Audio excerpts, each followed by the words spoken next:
Hindi ko malaman paano nangyari to no? Actually, passing by lang ako dito dati pero eto na. At maganda naging taon natin. At gusto kong maging kasama lahat. Magigiting natin yung trabahador. Kailangan natin kasama sila sa lahat ng selebrasyon ng Granex.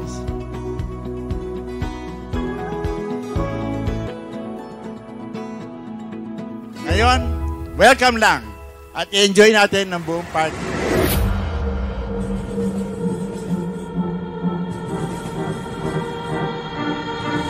Ang Granex, it has done a very successful, unprecedented, maybe magical results that we never even expected.